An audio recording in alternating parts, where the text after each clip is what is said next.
Selamat pagi, sahabat pembelajar di mana saja Anda berada. Saya Dewa kembali menjumpai Anda di seminar online yang diselenggarakan oleh Indonesia Belajar. Indonesia Belajar adalah sebuah media untuk belajar yang berisi motivasi, inspirasi, dan tentu saja pengetahuan dari para narasumber terbaik Indonesia. Indonesia Belajar hadir dalam platform mobile aplikasi yang bisa download di Google Play Store ataupun Apple App Store. Anda juga bisa klik website kami di indonesiabelajar.id. Dan sepertinya Anda juga harus follow nih Instagram Indonesia Belajar di indonesia_belajar.id. Dari channel-channel itu Anda bisa update informasi seputar seminar-seminar online yang kami selenggarakan. Baik, sahabat pembelajar, seminar online pada pagi hari ini setiap hari Selasa jam 10 pagi kita menghadirkan seorang yang luar biasa. Beliau adalah Mas Silih Agung Wasesa yang dikenal dengan Brand Revenue Consultant ya. Oke, selamat pagi Mas Silih.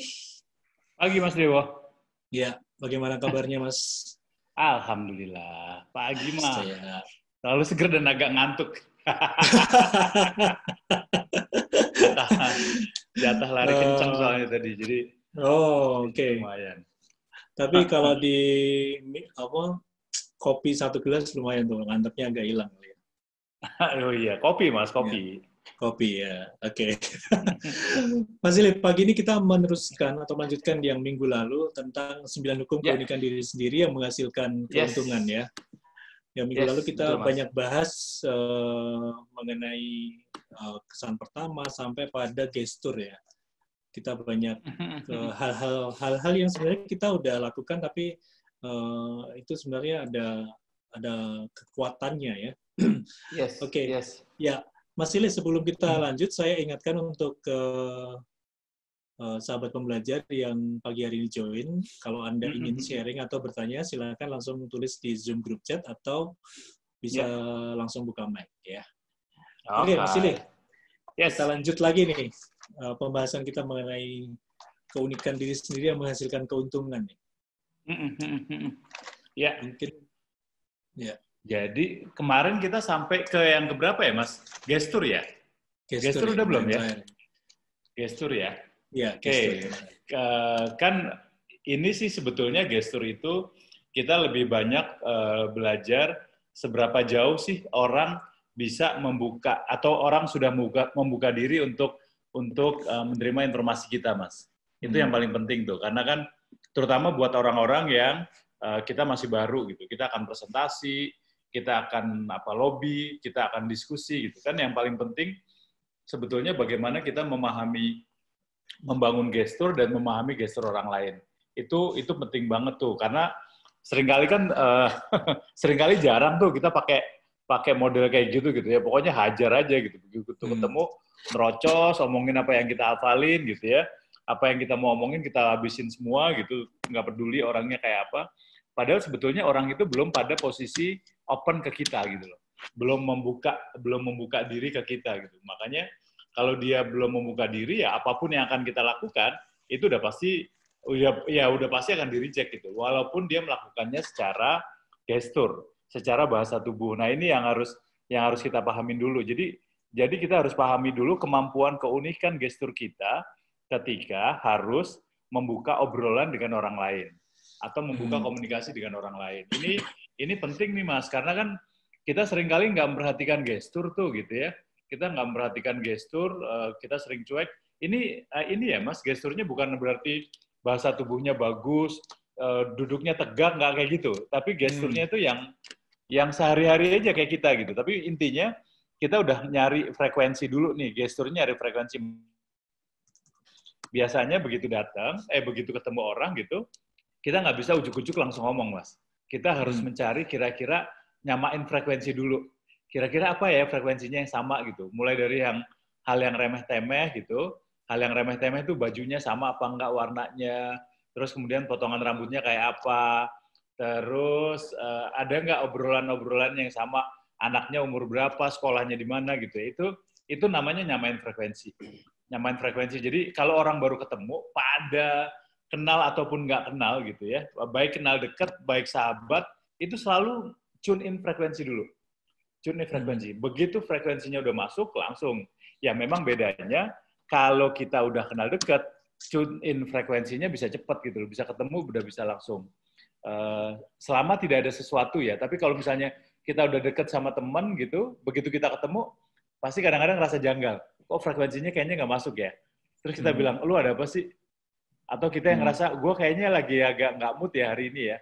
Nah itu frekuensinya belum masuk. Jadi sebelum ngobrolin gestur, Mas, bagaimana kemudian kita nyamain frekuensi. Nah kalau frekuensinya udah sama, baru kita mulai membuka diri. Tapi masalahnya begitu frekuensinya udah kebuka, udah sama dapat frekuensinya, orang itu gesturnya udah nerima kita atau belum. Itu yang harus dipahami, bagaimana kita membangun gestur dulu nih sama orang lain. Nah, seringkali ada orang-orang yang nggak sadar gitu, kok gue gampang banget ya kalau ngomong sama orang ya, kok gue diterima banget ya gitu. Ya itu tadi, karena kemampuan gesturnya. Kemampuan gestur itu kemampuan bahasa tubuh gitu, bagaimana dia bisa dengan enak diterima sama orang. Nah, basisnya itu, yang paling gampang Mas, gestur itu dibukanya dari muka. Jadi ketika kita sudah membuka diri, itu akan kelihatan bahwa kita udah nggak melindungi muka kita lagi gitu ya. Kayak kemarin kan kita sempat ngobrol tuh, kalau orang baru ketemu gitu pasti dia akan nutup muka kayak gini gitu.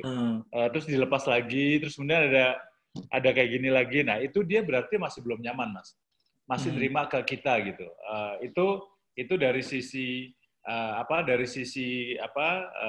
wajah gitu ya. Terus kadang-kadang dari kaki juga gitu Mas.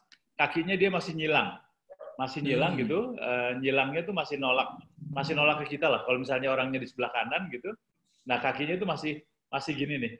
Jadi dia akan menolak yang orang yang di sananya gitu. Walaupun kayaknya ngomongnya sih wah seru gitu. Wah tapi kakinya masih nolak nih. Ya udah, diajak ngobrol aja dulu gitu. Sampai kemudian kalau dia udah nyaman, kakinya akan dilepas sendiri. Jadi yang tadinya kakinya masih disilangin, dia langsung jadi gini. Itu udah nyaman tuh frekuensi ngomongnya. Gitu Mas, untuk ngomongin gestur Mas. Kalau tangan itu, kalau kaki ada ya. Kalau tangan tuh, kalau gini, apa? Iya, digini juga sama. Sama ya. Itu juga ada. Indonesianya, apa? Sama, itu dia masih belum ini Mas, masih belum percaya diri berarti. Masih belum bisa nerima lah. Masih belum bisa nerima sehingga dia masih sedakep gitu. Kalau dia udah, dia akan akan lepas, akan relax gitu. Karena kan sebetulnya gitu Mas, kalau gestur itu karena bahasa tubuh, subconscious gitu ya, dia belum menerima orang kan nggak mungkin diomongin secara verbal. Dia nggak mungkin, sorry ya gue belum percaya sama lu ya, jadi jangan ngomong banyak-banyak, kan dia cuma batin kalau orang Jawa. Nah, tapi begitu dia batin ke dalam, di-repress ke dalam gitu, nanti sama tubuh akan dikeluarin lagi dalam bentuk gestur. Apakah lewat tangan, kode lewat tangan yang sedakep gini, atau lewat tangan nutup muka gitu, atau kemudian tadi lewat kaki yang masih bersilang. Kadang-kadang secara ekstrim dia badannya juga masih, tapi jarang sih, tapi biasanya lewat kaki atau lewat tangan. Sama nanti pandangan juga dia masih belum sepenuhnya fokus ke kita lah. Itu Mas. Kayaknya main frekuensi itu seperti ice breaking gitu ya, penyatuan chemistry gitu ya. Ya, kemampuan ini kan mesti dilatih ya. Ini sangat berpengaruh dengan jam terbang ya Mas ya. Ketika kita ketemu orang yang belum kenal atau udah kenal, terus kemudian kita cepat nyamain frekuensi, itu perlu latihan ya. Iya. Jadi sih sebetulnya secara natural Mas, kita udah punya kemampuan untuk menyamakan frekuensi. Kita udah secara natural kita punya kemampuan itu gitu, sehingga ketika kita ketemu orang gitu frekuensinya nyoba nyari. Nanyain dari mana, tinggalnya di mana gitu, sekolahnya di mana gitu. Itu nyari frekuensi itu. Kalau radio itu tune in lah. Yeah. Begitu dapet sama-sama, dulu di dulu di The Brito ya. Udah langsung. Langsung angkatan berapa? Wah, gurunya ini. Wah, itu udah mulai dapat. Tapi kan itu yang kemampuan natural ya, Mas, yang selalu kita lakukan. Cuman kadang-kadang kan profesi kita adalah profesi yang menuntut setiap hari ketemu orang baru, kita harus presentasi, kadang-kadang presentasi waktunya cuma beberapa menit gitu, sehingga frekuensinya tuh harus cepat ngambilnya gitu. Nah itu kita bisa lakukan dengan tadi gestur yang kita punya tuh. Kita misalnya dari mata kita melihat barang sekitarnya apa yang ada. Kemudian karena kan kalau ada kita masuk ke ruang kerja seseorang, barang-barang yang ada di sekitarnya adalah barang-barang yang oleh orangnya istilahnya untuk pemenuhan kebutuhan egonya, Mas. Jadi ego, jadi sekelilingnya itu ya makanan buat ego gitu. Makanya begitu ketemu sama orang di ruang situ, ya udah kita kasih makan aja dulu egonya, Mas. Oh, dulu ternyata sertifikat dokternya dapatnya dari UGM ya. Oh, misalnya kayak gitu. Oh, dulu S2-nya di mana di MTI ya. Misalnya kayak gitu. Itu pasti dia akan suka tuh. Itu udah otomatis karena egonya sudah kita kasih makan. Kalau egonya udah kita kasih makan, nah dia akan lebih enak lagi tuh untuk ngobrol sama kita. Gitu, Mas. Oke. Kalau tadi disampaikan bagaimana kita bisa tahu gestur nih, Mas. Kan kita harus tahu tuh. Ciri-cirinya kan tadi yang udah disampaikan, wajah, kemudian nutupin, sedekap, gitu ya. Ya. Itu kita juga perlu tahu hal lain ya, kalau gestur lawan bicara kita itu udah menerima kita, gitu, misalnya. Iya, jadi kan tadi itu nutup. Nah, jadi sebaliknya, Mas, kalau dia udah bisa terima kita, dia akan lepas. Gampangnya dia akan lepas semua barrier-nya tuh. Jadi kakinya tadi yang tadinya silang, kakinya udah nggak silang, yang tangannya sedekap dia udah lepas gitu, udah jarang ke sini gitu. Jadi gerakannya itu udah lebih natural sesuai dengan gerakan dia. Hanya nanti kita bisa lihat dia yang dia omongin udah tulus atau belum. Masih ada bohongnya apa enggak. Nah, itu juga proses kedua tuh. Karena kadang-kadang ketika kita bilang gitu, ketika ngobrol gitu, anaknya berapa gitu.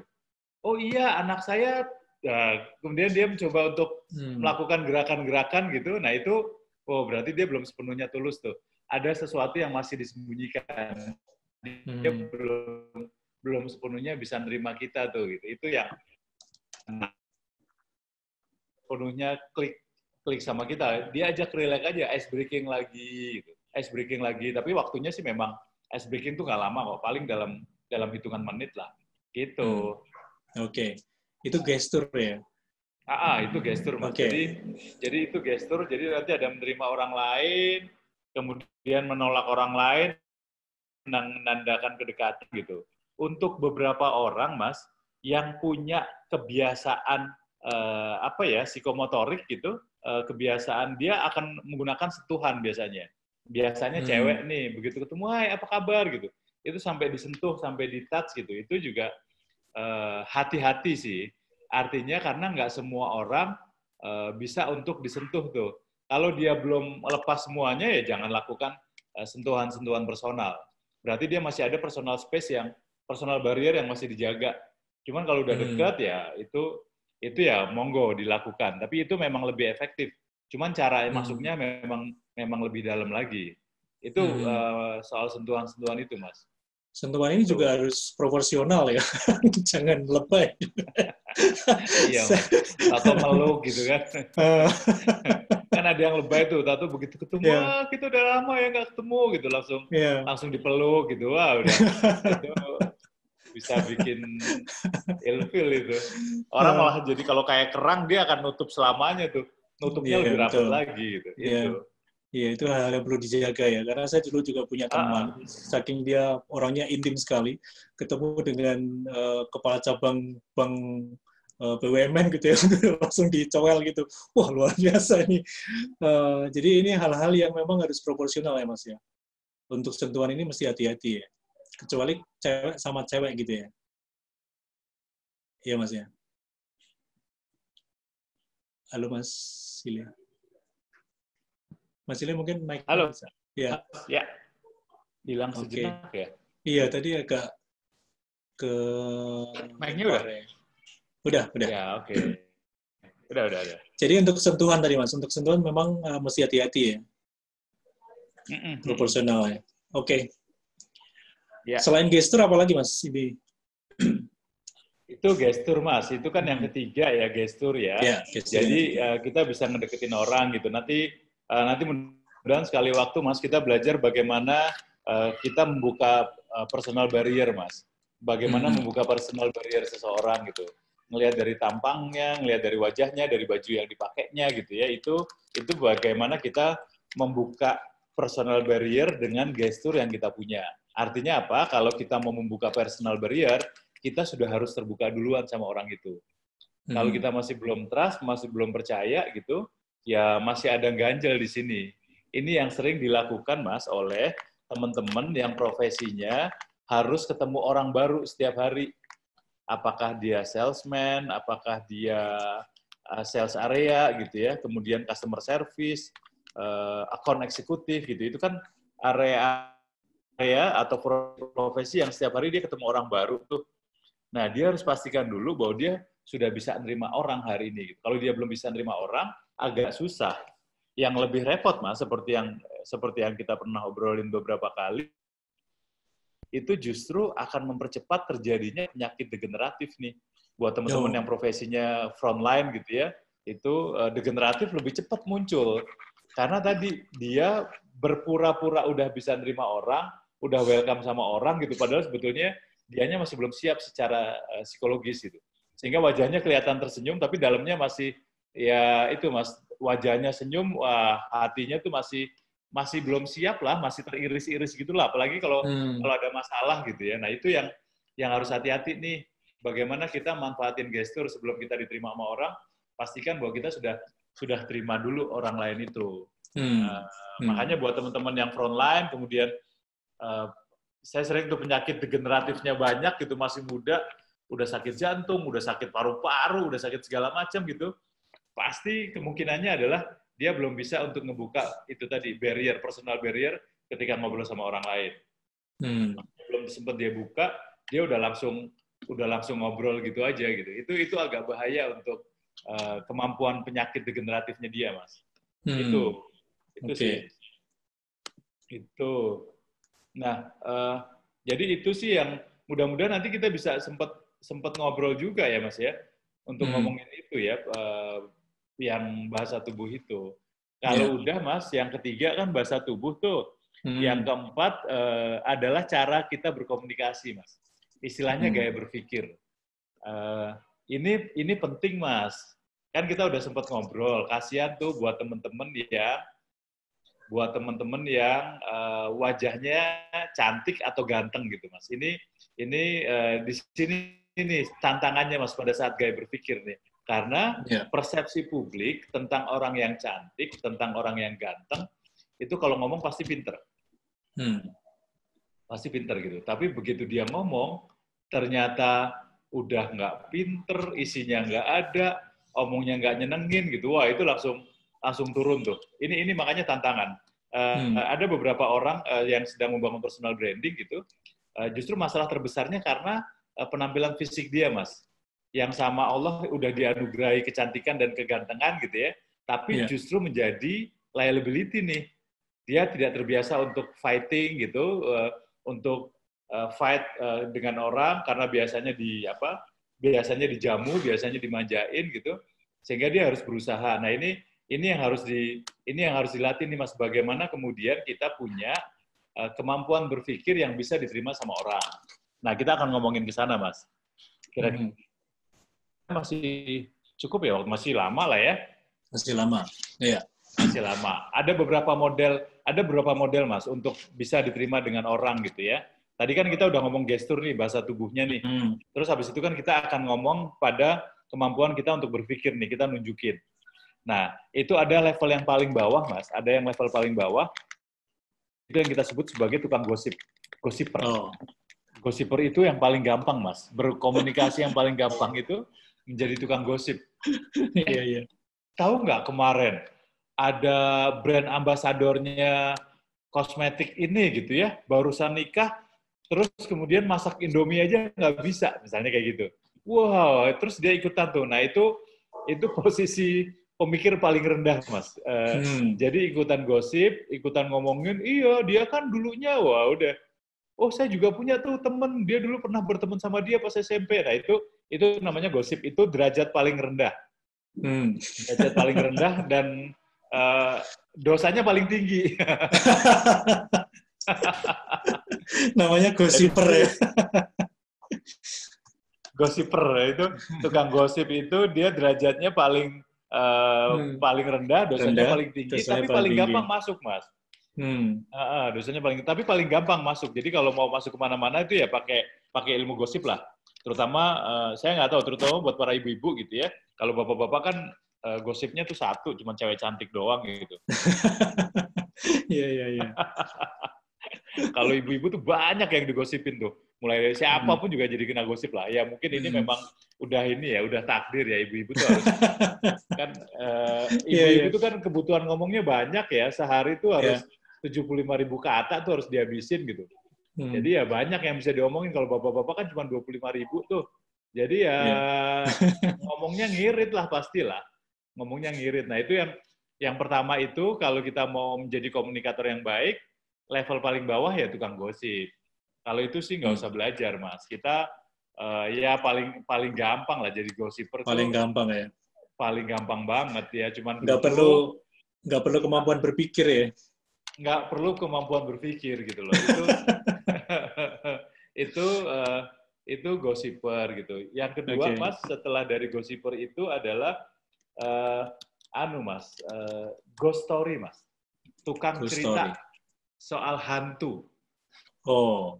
Ini jadi kebutuhan subconscious yang bisa diterima dengan orang dengan cepat, itu kalau nggak gosip, itu adalah tentang cerita hantu, Mas. Makanya saya sering tuh kalau misalnya kita lagi ngobrol, pembicaranya banyak, yang diobrolin nggak jelas gitu, untuk menarik perhatian, pakai cerita hantu. Tahu nggak? Di sini nih dulu, wah itu udah kita bilang tahu nggak, dulu ada apa, itu semua omongan pasti diam. Pasti akan ngarah ke kita, terus wah udah kita ceritain sedikit lah tentang hantu gitu. Tapi kan udah dapet perhatiannya. Habis itu tinggal bisa dialihin yang lain. Jadi yang kedua adalah setelah gosip, yang kedua adalah cerita hantu. Itu cerita yang bisa membuat semua orang di sekitar kita diam dan memerhatiin kita. Makanya banyakin koleksi tuh tentang cerita hantu. Karena sebetulnya orang yang takut itu justru orang yang belum pernah dilihatin sama hantu, Mas. Makanya cerita, dan kebanyakan orang kan belum pernah lihat hantu, Mas. Jadi dia kalau ngeliat cerita hantu tuh seneng banget tuh. Saya nggak tahu kalau orang takut tuh juga kenapa takut ya. Orang tampangnya sama kita bagusan kita gitu loh, Mas. Itu dia yang mungkin jadi takut. Iya, buat para sahabat pembelajar yang takut sama hantu, pertanyaan saya sih satu, udah pernah lihat hantu apa belum gitu. Saya orang-orang yang takut hantu tuh 80% rata-rata belum pernah lihat hantu. Belum pernah ya. Bayangannya sendiri. Iya, orang lihat aja belum. Nah, itu yang kedua, Mas. Jadi bagaimana kita membuat cerita hantu. Cerita hantu itu menjadi penting lah ya. Yang ketiga, itu yang kita sebut sebagai thinkers, Mas. Sebagai pemikir. Ya, ini kelebihan kita mau yang mana nih? Kita sebagai pemikir, jadi nganalisis. Jadi gini loh, wah itu namanya analitik tuh. Analitik ini, Mas, itu adalah kelompok orang yang praktis nggak disukai, Mas. Karena apa-apa dibahas, apa-apa dipanjangin gitu. Sehingga kita sering komentar, lu tuh ya orang kita lagi pengen ngobrol pakai dianalisis. Sudahlah, nggak usah dianalisis lah. Nah ini sih dia tahap berikutnya ya lebih baik daripada gossiper dan ghost story, Mas. Dia mau menganalisis sesuatu dengan bagus. Nah biasanya kalau dia semakin biasa untuk menganalisis, nanti levelnya naik. Yang kita sebut sebagai storyteller. Dia nganalisis tapi gayanya bercerita. Nah, itu gaya yang lain tuh. Dia nganalisis tapi dengan bercerita. Dia kasih bumbu-bumbu case study, dia kasih contoh-contoh. Wah, itu orang menjadi suka. Itu namanya gaya berpikir. Nah, ini keunikan kita, Mas. Kira-kira kita level yang mana ya gitu. Yang gossiper, ghost story, pemikir, storyteller. Atau yang paling keren, Mas. Yang paling keren itu adalah jokers. Jokers itu orang yang bisa ngelucu. Orang yang bisa ngelucu gitu, tapi bukan kocak doang ya. Ngelucu, bukan kocak, tapi bikin sesuatu menjadi riang dengan joke-joke yang baru. Kan itu butuh kecerdasan tersendiri itu. Nah, itu level berpikir yang paling optimal, Mas. Makanya para motivator, para ustadz, kiai, pendeta, romo gitu ya, itu mereka yang disukai, mereka yang levelnya banyak joke-nya. Tapi dia bisa ngisi sesuatu di dalam joke-nya itu sendiri. Nah, itu level yang paling susah, Mas. Nah, itu yang kita sebut sebagai keunikan gaya berpikir kita nih. Kita mau menggunakan yang mana, semakin ke atas ya semakin bagus. Gitu sih, Mas. Iya. Jadi kalau joker ini tingkatan yang paling tinggi ya. Dengan menyampaikan humor-humor yang cerdas menurut saya. Ya, Mas ya. Yes, jadi betul. dia meng-create bagaimana humor itu jadi cerdas ya. Itu sangat menarik sih. Saya juga suka itu dengan public speaker gitu ya. Yang guyonannya cerdas gitu ya. Mas Ili salah satu di antara yang saya favoritkan. Saya dari tadi juga mikir ini hari ini belum ngeluarin joke nih apa gitu ya. Nah, statement terakhir saya ini juga joke juga. Betul, itu joke yang bagus tuh, Mas. Selamatkan kita dari keheningan gitu kan. Nah, ini menarik nih. Makanya biasanya pejabat-pejabat publik itu salah sebetulnya kalau pejabat-pejabat publik itu pada mencari pelatih nyanyi. Jadi sebetulnya yang harus dicari oleh pejabat-pejabat publik itu para komedian itu, Mas, komikus. Pada komiks, bukan komiks yang stand up comedy. Nah, itu diminta timnya tuh untuk setiap hari bikin joke tentang mereka. Ini yang nggak pernah dilakukan sama pejabat publik ya. Paling kalau presiden yang punya, kalau Gus Dur sih nggak punya, dia memang dasarnya udah lucu ya cerdas, gitu. Ya. Tapi yang lain tuh masih jarang. Tapi kalau di Amerika rata-rata presiden sudah punya tim untuk tim stand up comedy untuk ngomongin yang seperti itu. Yang paling kuat tim stand up-nya itu adalah Obama ya. Obama tuh benar-benar kuat sehingga setiap hari dia tahu munculin satu joke aja, satu kata-kata aja itu semua ruangan tuh udah langsung hingar-bingar gitu. Itu yang harus dilakukan. Nah, buat teman-teman yang jadi pejabat publik nih, kayaknya harus mulai sewa stand up comedy deh. Jadi kalau kemarin ngomongin suaranya harus minta dilatih sama Mas Dewo gitu untuk voice-nya gitu, biar mikrofonik. Nah, untuk gaya berpikirnya harus nyewa komik, harus nyewa stand up comedy. Itu baru dilakukan oleh CEO, Mas. Jadi beberapa CEO itu sudah nyewa stand up comedy untuk nyiapin untuk produk launching, untuk greeting apa istilahnya, greeting morning, itu mereka udah nyewa stand up comedy itu. Mereka sewa, bikinin pagi-pagi mereka harus ngomong apa gitu. Nah, tapi basis personalnya harus dibangun ya, Mas. Nggak mungkin orang yang galak tahu bikin joke gitu, itu joke-nya agak berbeda. Gitu, Mas. Jadi ini yang paling penting, siapa yang harus buat teman-teman yang pejabat, siapa yang harus kita munculkan, siapa yang harus kita hire gitu, kan buat pejabat kan waktunya sedikit ya, agar kita bisa enak nih muncul gitu. Itu cari stand up comedy yang cerdas-cerdas, banyak banget kok. Dan rata-rata mereka punya tim, punya tim. Yang kreatif itu sih sekarang untuk stand up hampir semuanya ada, Mas. Hampir semua daerah, Bali punya, Jogja punya, Malang punya. Jawa Barat juga ada beberapa gitu ya. Jadi banyak. Cuman tinggal cune-nya sendiri nih yang dapat. Ini juga kalau ada proses juga tuh. Tadi proses frekuensi antara kita sama stand up komedinya tuh harus sama dulu feel-nya. Harus sama feel-nya gitu, harus jalan bareng. Kalau saya ajak naik gunung bareng gitu, ajak lari bareng 5 kilo gitu. Pokoknya hal-hal yang agak prihatin dikit, pakai ngos-ngosan, nah itu biasanya kedekatannya langsung dapet tuh, Mas. Iya. Syukur kalau hobi terjun payung, Mas. Diajak terjun payung sisan, Mas. Oke. Mas, kalau tingkat tertinggi di Jokers, itu berarti kan kita semua pasti pengen jadi seorang yang bisa menyampaikan humor yang cerdas gitu ya untuk apapun kepentingan kita ya dalam cara berkomunikasi kita. Nah, ketika teman-teman yang suka dengan yang sudah punya bakat analitik, suka menganalisa gitu ya, itu bisa nggak dikombin misalnya keluarnya itu bukan murni analisa, tapi dia ada juga joke-nya gitu. Misalnya. Ya. Bisa dilatih nggak? Atau bisa itu menjadi kekuatan yang powerful lagi gitu? Iya, bisa Mas, bisa. Hmm. Artinya kalau dia udah punya kapasitas, dia akan muncul gitu ya, dia akan muncul. Saya kasih beberapa clue gitu ya, biar orang terima. Selain, jadi ada reverse-nya nih Mas, ada opposite-nya nih, ada opposite gitu ya. Kan kalau yang bisa diterima adalah joke gitu. Tapi ada hal-hal yang kita sukai, tapi nggak boleh diomongin ke orang lain. Itu, misalnya tentang anak, tentang cucu, tentang keluarga, itu sebaiknya dihindari untuk diomongin ke orang, Mas. Karena kalau diomongin, orang kan, ya ini gimana sih gitu. Jadi dia ngerasa kita dianggap selfish nih. Kan sering tuh, apalagi misalnya nih anak saya barusan lulus gitu ya, lulusnya cum laude gitu. Kan emang kita seneng banget nih.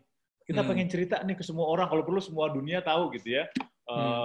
Posting di Instagram gitu, telah lulus anak saya gitu. Wow. Itu tolong agak dihindari, Mas. Itu yang namanya dapur, Mas. Itu yang namanya dapur, itu yang tolong dihindari, sehingga kalaupun mau ngomong, juga harus tektokannya tuh berkali-kali tuh. Tapi ya sebaiknya memang dihindari. Ada kan yang kemudian nyoba nunggu gitu, nunggu sampai orang ngomongin tentang anaknya, nah ini dia nih. Udah begitu dia ngomongin, iya, anak saya juga gitu, barusan dia lulus cum laude, wah akhirnya keluar gitu. Ini yang paling agak dihindari, Mas. Jadi selain tadi sebagai pemikir, itu ada beberapa yang kita nggak boleh ngomongin tentang dapur, karena orang belum tentu suka dengan anak kita, orang belum tentu dengan suami kita gitu ya, orang belum tentu suka dengan prestasi kita gitu kan, basisnya gitu. Itu sih Mas. Oke. Jadi mesti proporsional ya untuk ke ini ya masing-masing. Oke. Oke, Mas Ile, saya ingatkan dulu untuk ke Anda, sahabat pembelajar yang ingin bertanya, silakan langsung buka mic atau tulis di Zoom group chat.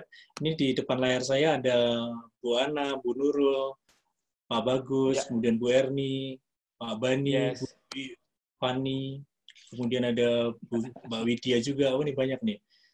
Oke.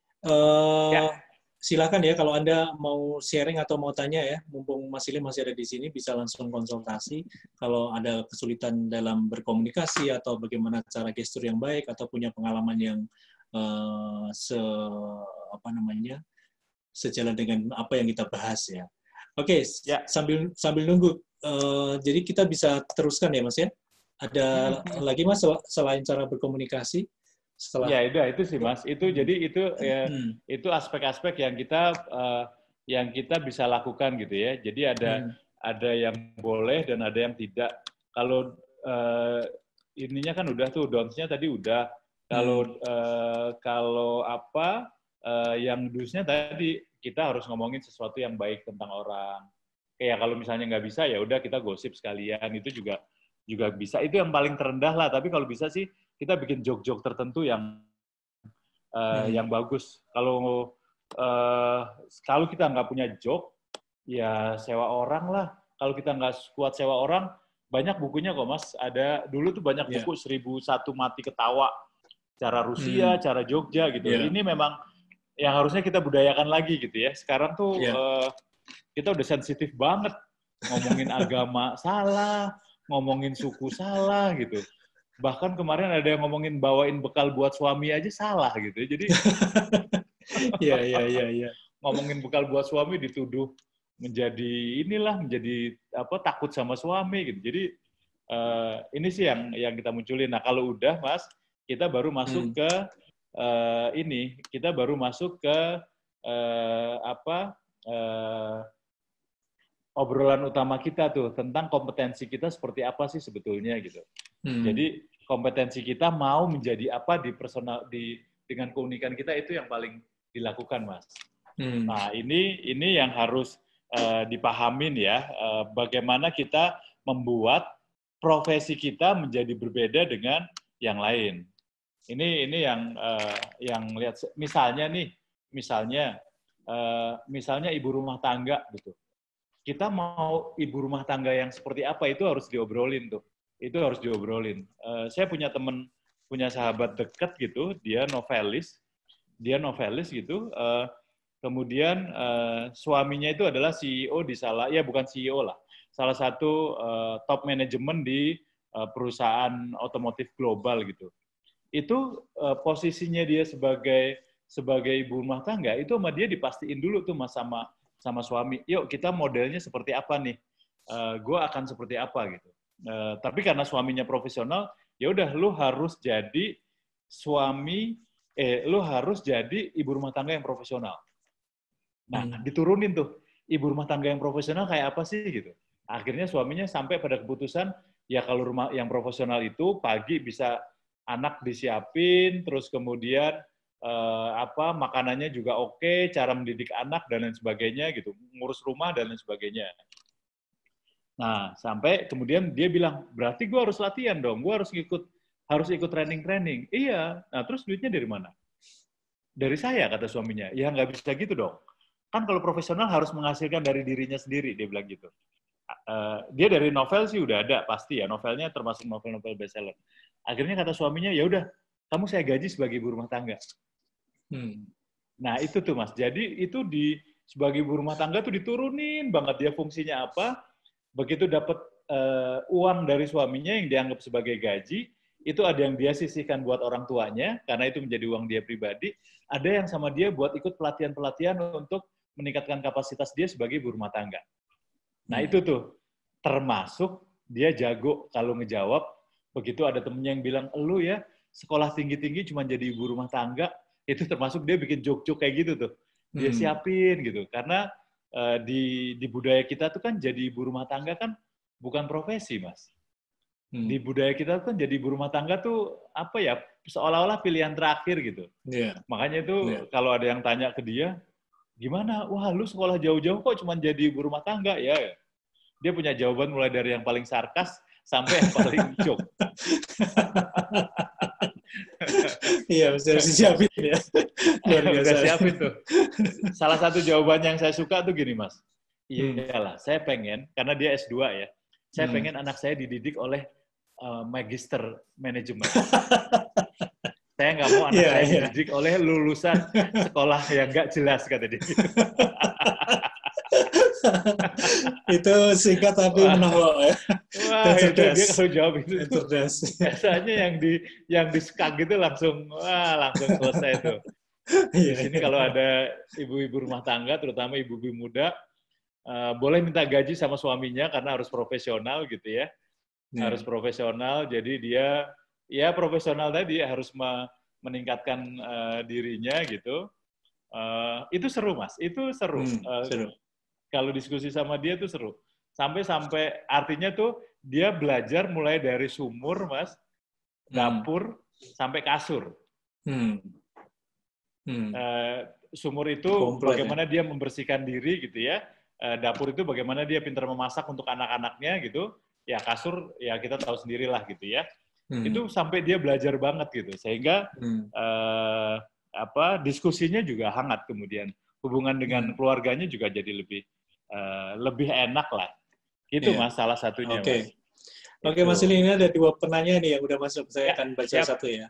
Dari Mbak Nurul nih, Pak izin mohon bertanya, saya ini kan baru gabung minggu ini, mohon dibahas singkat untuk tips yang pertama dan kedua.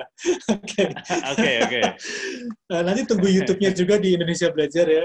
Mungkin masih proses editing, nanti bisa ditunggu untuk tips pertama. Tapi untuk bisa dijelaskan singkat aja, Mas. Mungkin yang pertama itu apa ya? Kesan pertama ya? Atau kesan pertama, Mas. Kesan pertama begitu menggoda. Kesan pertama, yang kedua itu penampilan pakaian. Jadi yang karena editingnya belum selesai, saya ceritain dikit aja ya, Mas ya. Jadi yang pertama, Mbak Nurul, kita membahas tentang keunikan kita tentang kesan pertama yang menggoda gitu ya. Bagaimana orang melihat kita itu kemudian langsung jatuh cinta lah intinya gitu itu. Ini sih pertanyaannya sama nih sama Dani ya, itu Mbak atau Mas ya? Dani itu nama unisex soalnya ya, Mas. Ada cowok, ada cewek tuh. Kan pertanyaannya kok kalau ketemu orang kadang-kadang langsung klik, tapi kadang-kadang agak sulit untuk orang kadang-kadang energinya nggak sama gitu ya. Nah, saya akan terangin sekalian deh. Sekalian ya. Jadi yang pertama kan bagaimana kita membangun kesan pertama yang menggoda tuh. Itu yang pertama. Yang kedua masalah penampilan atau pakaian. Tapi yang pertama ya, kesan pertama tuh bagaimana kita belajar mata kita itu menatap orang dengan tulus gitu. Itu pertama waktu itu. Jadi kalau ngelihat mata orang tuh nanti kita latihannya tuh sekitar 30 cm di depan, ada apa ya, ada jari gitu, kita lihat aja. Tapi lihatnya rileks. Lihatnya rileks, nggak usah melotot gitu, nggak usah melotot sampai berair sih, nggak usah gitu. Ada sih di sekolah kepribadian gitu yang latihannya tuh saling menatap sampai berair gitu. Nggak tahu ya, saya sih di psikologi sih nggak diajarin kayak gitu. Jadi kita natap yang rileks aja, natap yang seperti biasanya gitu. Itu yang namanya mata menatap. Nah, nanti kita lihat lawan bicara kita siapa. Apakah dia lebih tua, apakah dia lebih muda, apakah dia sebaya. Nah, itu yang harus kita keluarin lewat pancaran mata kita nih. Kalau misalnya dia lebih tua, kita harus melihat dia seolah-olah adalah sebagai orang tua yang harus kita hormatin. Kalau ternyata kemudian kita lagi berantem sama orang tua kita nggak hormat sama orang tua, harus lihat kelas yang lain ya, Mas. Di personal branding ya, Mas. Baca yang itu tuh. Bagaimana kita menghormati ibu lah. Di sesi sebelumnya ada. Tapi kita lihat mata kita menatap itu, sama seperti halnya kita lihat siapa nih. Kalau dia lebih rendah atau lebih adik ya, kita anggap aja sebagai adik kita. Kita lihat gitu. Jadi perasaan di kita tuh udah dapet gitu. Ke Mas Dhani juga gitu tuh. Jadi kita udah memposisikan dulu tuh. Frekuensinya udah kita tangkep gitu. Yang menarik adalah sebetulnya apakah kita baru kenal atau enggak, itu yang sudah saling bersentuhan itu adalah frekuensi yang ada di diri kita nih. Makanya kenapa ada yang kadang-kadang kita langsung nggak klik sama orang, karena frekuensinya udah nggak nyambung. Bisa jadi karakternya berbeda, bisa jadi orang itu lagi punya masalah, sehingga energinya negatif gitu langsung terpancarkan ke kita. Nah, itu yang harus kita lakukan. Makanya kita harus netral, ngomongin ke matanya natap gitu. Kemudian kira-kira yang telinga kita ngedengar apa dari suasana sekitar gitu sehingga kita nangkep. Nah, habis itu baru kita ngomongin apa? Kata-kata pertama. Jadi suara ucapan kita pertama tuh apa yang muncul gitu ya. Kemarin saya barusan dapet tuh videonya tuh. Suara-suara apa yang bisa muncul sehingga meningkatkan hormon ini Mas, dopamin kita Mas. Hormon dopamin tuh kayak narkoba gitulah yang bikin senang. Kita nyebut nama kecilnya dia, kita nyebut nama panggilannya dia, itu sesuatu yang menyenangkan tuh. Makanya kemudian itu yang kesan yang harus dimunculin. Nanti sehingga kita dari situ kita bisa ngelihat kliknya seperti apa gitu. Nah, buat Mas Dhani khusus, Mas kadang-kadang ketika kita langsung nggak klik sama orang itu, dan kita mau menyampaikan sesuatu, mendingan kalau nggak segera klik, energinya nggak sama, nggak usah disampaikan dulu. Mendingan kayak gitu. Caranya tadi tuh, matanya kita udah tatap, seolah-olah dia saudara dekat kita gitu ya, orang tua kita yang kita sayangin, habis itu kita denger nggak sesuatu yang bisa kita balikin ke dia dengan bagus, kita sebut namanya gitu, antara nyebut nama sambil natap mata. Kalau itu nggak jalan, berarti energinya memang lagi nggak bagus. Jadi dibuat rileks aja. Ngomongin hal-hal yang human interest lah. Tapi jangan gosip ya. Kalau gosip tuh ya gampang sih, tapi sebaiknya enggak lah. Itu kasihan itu. Kasihan nanti otaknya agak kasihan. Karena dia, nanti kapan-kapan saya cerita bagaimana gosip itu nggak boleh karena menimbulkan kecanduan. Jadi gosip pada perempuan itu efeknya sama dengan laki-laki yang suka ngelihat video porno. Itu jadi menciptakan ketergantungan yang itu bikin edik, bikin orang nggak bisa mikir secara rasional. Cuman kapan-kapan kita ngobrolin itu Mas, bagaimana hal-hal yang harus dilarang Mas oleh perempuan dan laki-laki gitu ya. Itu jadi buat bapak-bapak juga buat bapak-bapak yang ketahuan istrinya lagi ngeliat video porno, bisa balasnya gitu tuh nanti. Alah, ibu juga suka gosip, sama tuh pengaruhnya gitu. Oke.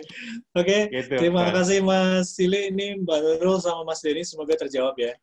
Jadi stay tune terus saja. Minggu depan juga harus Mbak Nurul harus gabung lagi biar terupdate ya.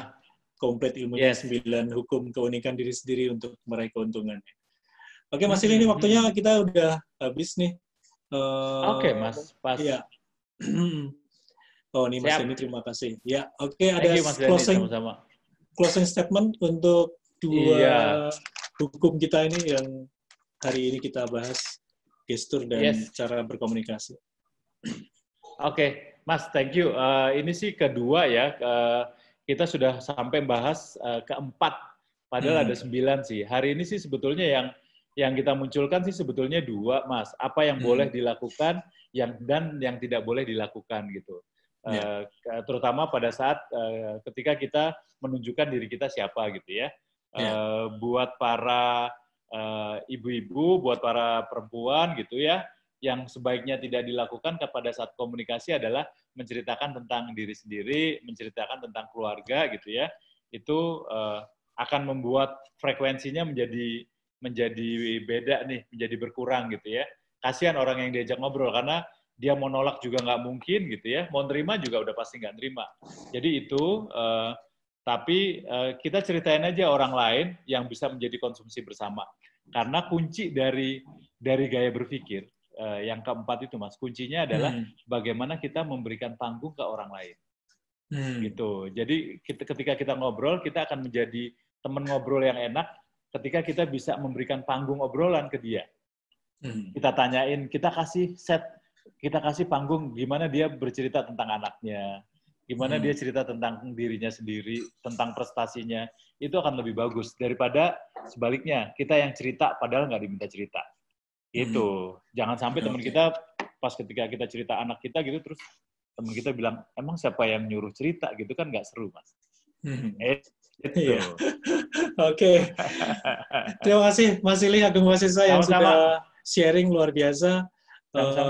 Ini ada Mbak Ana Kirana. Thank you Pak Silih. It's useful juga jadi referensi. Oke. Terima kasih sekali lagi Mas Silih.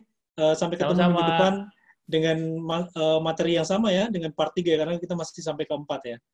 Oke, untuk sahabat pembelajar, terima kasih juga sudah join di seminar online siang hari ini. Sampai ketemu minggu depan. Salam sukses luar biasa. Stay healthy. Ya. Terima kasih. Terima kasih Mas. Thank you. Ya Mas. Sama-sama.